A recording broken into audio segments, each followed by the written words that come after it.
వచ్చేసా ఇంకో వీడియోతో మీ ముందుకి. దట్ ఈస్ ఈ రోజు నేను మన 'శంకర్ వరప్రసాద్' గారు సినిమాకెళ్ళాననమాట. సంక్రాంతికి వచ్చేసారు నిజంగా.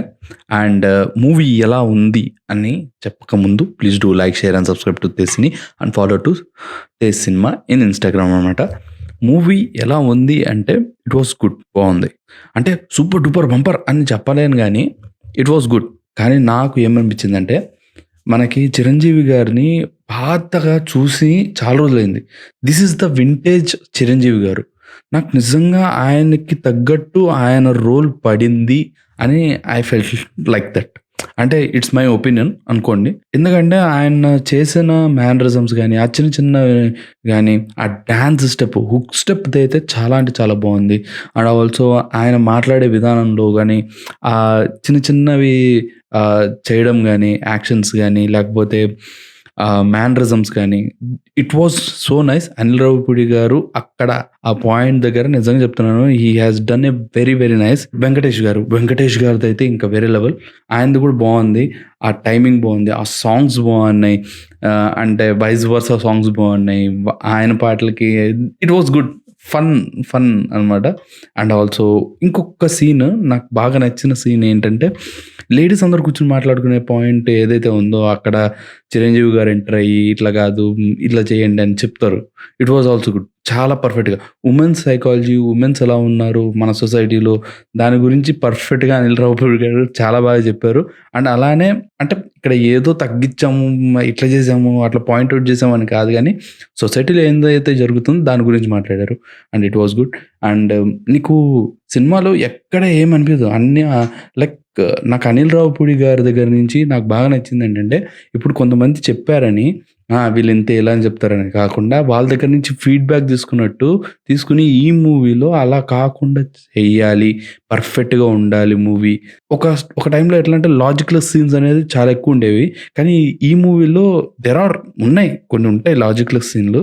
అవన్నీ పట్టించుకోవడం అవసరం లేదు గానీ, బట్ అవి తగ్గినాయి. అండ్ ఆల్సో ప్రతి సీన్‌కి దేర్ హాస్ ఏ లాజిక్. ఎందుకు చేశారు, ఏం చేశారు అనేది. నాకు ఇంకొకటి బాగా అంటే ఇంకొకటి ఏమనిపించిందంటే, నాకు కొంచెం ల్యాగ్ అనిపించింది మూవీ. కొంచెం అంటే టూ స్ట్రెచ్ అయినట్టు అనిపించింది మూవీ. But okay. అది అందరికీ అనిపియదనమాట. కానీ నాకైతే ఇంకొంచెం క్రిస్ప్‌గా కట్ చేసుంటే ఇంకొంచెం బాగుండేది అనిపించింది. But okay. అండ్ ఆ ల్యాగ్ వల్ల కూడా మేబీ ఇప్పుడు మనమంటే, ఇప్పుడు నేనంటే నాకు ఆలోచన నెక్స్ట్ ఈ సీన్ అయిపోయింది, అది ఈ సీన్ రావాలి, ఇట్లా రావాలి, ఒక ఫ్లో ఉండాలి, కట్ క్రిస్ప్‌గా ఉండాలి అనే కాన్సెప్ట్‌లో ఉంటది. కానీ ఇప్పుడు మన పేరెంట్స్ వాళ్ళతో చూసినప్పుడు మనకెలా అనిపిస్తదంటే, వాళ్ళ పాయింట్ ఆఫ్ వ్యూలో ఎట్లా ఉంటదంటే మూవీ కొంచెం రిలాక్స్‌గా, స్లోగా ఎళ్తదనమాట మూవీ. ఆ మూవీ స్లోనెస్ వాళ్ళకి ఓకే. అండ్ ఇంకొక కాన్సెప్ట్ నాకు బాగా నచ్చిందేంటంటే సీరియల్ కాన్సెప్ట్. ఆ సీరియల్ కాన్సెప్ట్ ఏదైతే ఉందో లైఫ్‌లో రిఫ్లెక్ట్ అయ్యేది ఏవైతే జరుగుతాయో సీరియల్‌లో ఇన్సిడెంట్స్ లైఫ్‌లో రిఫ్లెక్ట్ అవుతున్నట్టు. And also old age people ఎలా అయితే సీరియల్స్ చూసి ఎంజాయ్ చేస్తున్నారో అలాంటి పాయింట్స్‌ని పట్టుకొని రావడానికి it was good. And also చిన్నపిల్లలు వాళ్ళొచ్చేసి మనలాగానే లైక్ చూడు ఈయన సీరియల్ చూస్తున్నారని ఎక్కిరియడం, ఇలాంటి చిన్న చిన్న పాయింట్స్ ఏవైతే ఉన్నారో అనిల్ రావిపూడి గారు ఎక్సెల్డ్ అంతే. ఇలాంటి పాయింట్స్ చాలా అంటే చాలా బాగున్నాయి. అండ్ అట్లా అని ఆహ్, సు అసలు సూపర్‌గా ఉందిరా సినిమా, అసలు అద్భుతం అని మాత్రం నేను చెప్పను గానీ, దేర్ ఈస్ సమ్ ఫ్లాస్ అయితే ఉన్నాయి. నాకు ఒక్కటే వెంకటేష్ గారిది బెంగుళూరు స్లాంగ్, బెంగుళూరు నుంచొచ్చారు అనే ఒక పాయింట్ చెప్పారు.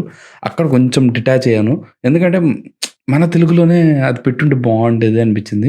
హి want to convey to Bengaluru audience అక్కడ, ఇక్కడ మొత్తం కన్నడ లాంగ్వేజ్‌ని గూడా టచ్ చేశారనమాట. కానీ నాకైతే అక్కడ కొంచెం మన తెలుగులోనే ఇట్లా పెట్టేయొచ్చు గదా, బాగుంటది గదా అనిపించింది. మన తెలుగోడే కన్నడకెళ్ళి కన్నడలో ఇట్లా అయ్యాడు అట్లా ఏం పెట్టొచ్చు కదా! కానీ ఓకే. ఇంకా వాళ్ళు ఆ థాట్ ప్రాసెస్‌కెళ్లారు కాబట్టి ఓకే. Well good. నాకైతే అక్కడ కొంచెం అదొక్కటే అనిపించింది. ఇంక మిగతా ఇంకేమీ లేదు. అండ్ ఇద్దరు కలిసి సీన్స్ చేయడం గానీ, ఇద్దరు కామెడీ టైమింగ్ గానీ, వాళ్ళిద్దరు కూర్చొని ఆ డాన్స్ గానీ it was good. And fights కూడా బాగున్నాయి. అండ్ నాకు తెలిసి అనిల్ రావిపూడి గారు హి వాస్ లెర్నింగ్. టెక్నికల్‌గా గూడా ఆయన చాలా వరకు మారారు. లైక్ ఎట్లా చెప్పాలంటే ఈ ఫైట్ సీన్స్ చేయడం గానీ, ఆ క్లోజప్స్ పెట్టడం గానీ, అండ్ ఆల్సో ఆ లుక్ విషయంలో గానీ, ఆ యాంగిల్స్ పెట్టడంలో గానీ, సినిమాటోగ్రఫీ విధంగా గానీ, ఎనీథింగ్. అనిల్ రావిపూడి గారు ఈ సినిమాకి చాలా కేర్ తీసుకున్నారు. అండ్ అది రిఫ్లెక్ట్ అయింది. అండ్ దాంతో పాటు చిరంజీవి గారు వింటేజ్ చిరంజీవి గారు నాకైతే కనిపిచ్చారు. పర్ఫెక్ట్ ఉంది. అండ్ అట్లనే ఇప్పుడు యాక్టింగ్‌లో నవ్విస్తున్నారు, వాళ్ళతో మాట్లాడుతున్నారు, ఎమోషనల్‌గా మాట్లాడుతున్నారు, అన్నీ చేస్తున్నారు. ఇటు పక్కన వచ్చేసి మాస్. మాస్ ఎలా ఉంటది చూడు, నా మాస్ చూపిస్తా అన్నట్టు చూపించేసారు. It was good. నాకు బోత్ ద సైడ్స్ చాలా బాగా నచ్చింది. It was good. Time pass, full enjoying, perfect Sankranti movie అనిపించిందనమాట. ఇంకొకటొచ్చేసి నాకు మ్యూజిక్ గురించి. మ్యూజిక్‌లో ఒక పాయింట్‌లో నాకేమనిపించిందంటే మ్యూజిక్ వాజ్ లిట్ డౌన్ అనిపించింది. బికాస్ అంత బాగా మ్యూజిక్ అయితే పడలేదు అని అనుకుంటున్నా నేనైతే. పడుంటే ఇంకా బాగుండేది. ఆ బీజీఎమ్స్ కూడా ఇంకా బాగుండేది అనిపించింది. ఒకటో రెండో మ్యూజిక్ ఏదైతే మనకి టీజర్‌లో ఉందో అదే టీజర్ రిపీట్‌లో కొట్టేసాడు బీమ్స్. అండ్ ఆల్సో సాంగ్స్ కూడా ఓకే బానే ఉన్నాయి. నాకు ఓన్లీ హుక్ స్టెప్‌తే బాగా నచ్చింది. మిగతా సాంగ్స్ మీద పోల్చుకుంటే. ఇంకొంచెం బాగా ఎక్కువుండేది. కానీ there are lot of people, నాదే కాదు కదా, చాలా మందికి నచ్చినాయి సాంగ్స్. సో నేను అది చెప్పలేను. కానీ బీజీఎమ్స్‌లో ఇంకొంచెం వెరైటీ చూపించుంటే ఇంకా బాగుండేది అనిపించింది. ఓవరాల్‌గా it's a good movie. Enjoy చేసేయండి. ఈ సంక్రాంతికి ఇట్ వాస్ ఎ నైస్ అన్నట్టు అనిపించింది. దాన్ అదే రాజాసాబ్ కన్నా ఇది కొంచెం బెటర్ అనిపించింది నాకైతే. సో అదనమాట సంగతి. ఉంటా మరి. ఇంకో వీడియోతో మీ ముందుకు వస్తాను. Until then have a great day. Bye bye. See you. టాటా. అర్థమైందా రాజా?